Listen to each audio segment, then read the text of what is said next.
নমস্কার বন্ধুরা, village kitchen with পারমিতাতে নতুন একটি রেসিপির সঙ্গে সকল বন্ধুদের জানাই অনেক অনেক ওয়েলকাম এবং ভালোবাসা। আজকের রেসিপিতে রেখেছি বাঙালির ভীষণ পছন্দের একটি রেসিপি, ইলিশ মাছ দিয়ে বেগুন আলুর তেল ঝাল রেসিপি। তো চলো বন্ধুরা, এই রেসিপিটা দেখার জন্য সম্পূর্ণ ভিডিওটা দেখতে থাকো। আশা করি সকলের খুব ভালো লাগবে। এখানে প্রথমে ইলিশ মাছ নিয়ে নিয়েছি। মাছটা কিন্তু বেশ ফ্রেশ, আর এখানে প্রায় 1-1.5 কিলো সাইজের মাছ ছিল।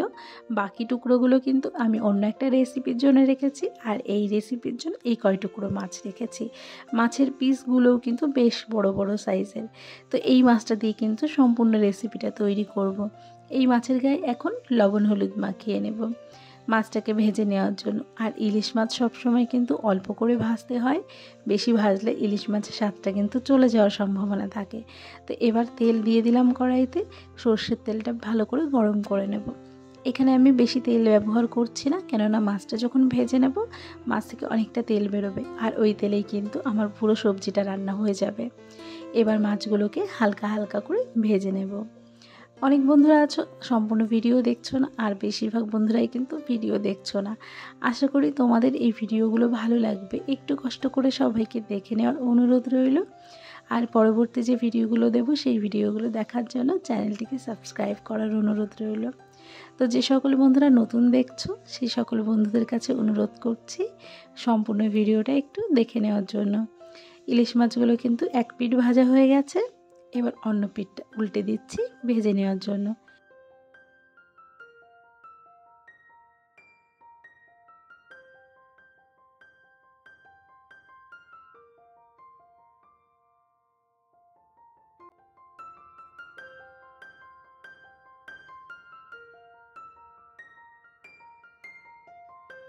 মাছগুলো কিন্তু এক এক করে ভেজে তুলে নিচ্ছি এখন।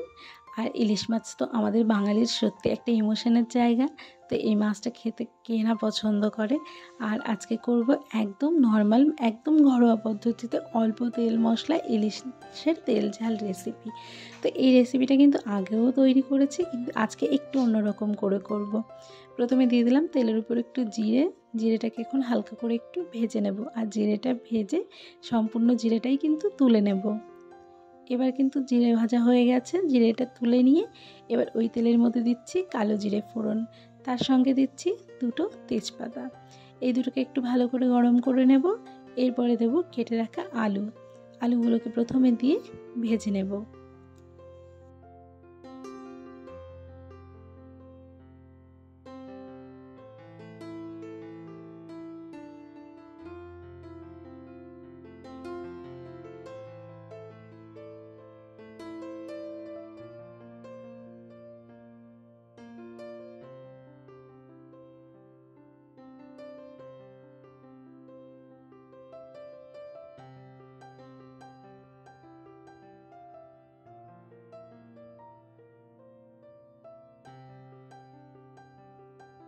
আলুগুলোকে কিন্তু খুব সুন্দর করে ভেজে নিয়েছি কিছুক্ষণের জন্য। এবার দেব এর মধ্যে কেটে রাখা বেগুনগুলো।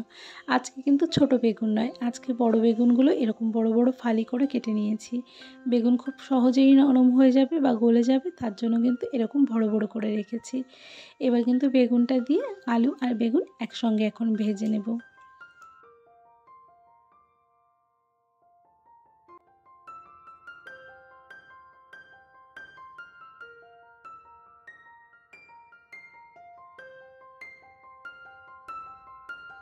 আলু আর বেগুন ভেজে নেওয়ার জন্য প্রথমে একটু লবণ এবং হলুদ গুঁড়ো এই দুটো দিয়ে কিন্তু একটুখানি মিশিয়ে নিচ্ছি সব কিছু। এবার কিন্তু সবজিটাকে বেশ খানিকক্ষণ ধরে ভেজে নেব। যতক্ষণ না সুন্দর একটা ভাজার কালার চলে আসছে ততক্ষণ কিন্তু ভেজে নেব সবজিটাকে। এবং এর মধ্যে ঝালের জন্য চিড়ে রাখা কাঁচা লঙ্কা দিচ্ছি। ঝাল যে যেমন পছন্দ করো সে তেমন অ্যাড করতে পারো।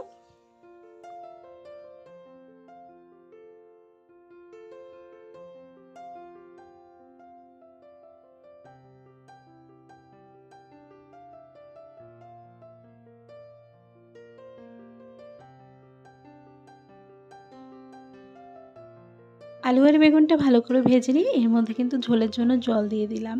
জলটা কিন্তু একটু বেশি দিয়েছি, যেহেতু এটা তেল ঝাল রেসিপি হতে চলেছে তার জন্য একটু জল বেশি দিয়েছি। তো এবার কিন্তু ঝোলটাকে সুন্দর করে ফুটিয়ে নেব। ঝোলটা কিন্তু বেশ জাল হয়ে এসেছে। এবার কিন্তু আমি দেখিয়ে দিচ্ছি যে এর আলুগুলো সেদ্ধ হয়েছে কিনা। তো আলুগুলো কিন্তু এবার দেখাবো, আলুগুলো কিন্তু খুব সুন্দরভাবে সেদ্ধ হয়ে গেছে, মানে প্রত্যেকটা আলু গলে গেছে আর বেগুন তো গলে গেছেই।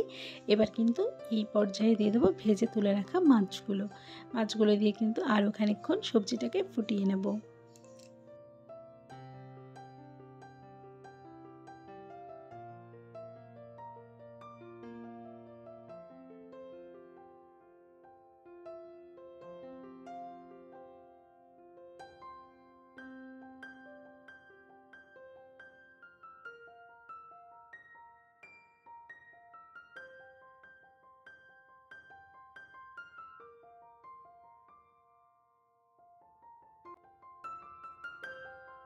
এই পর্যায়ে কিন্তু ভেজে তুলে রাখা জিরেটা অ্যাড করলাম।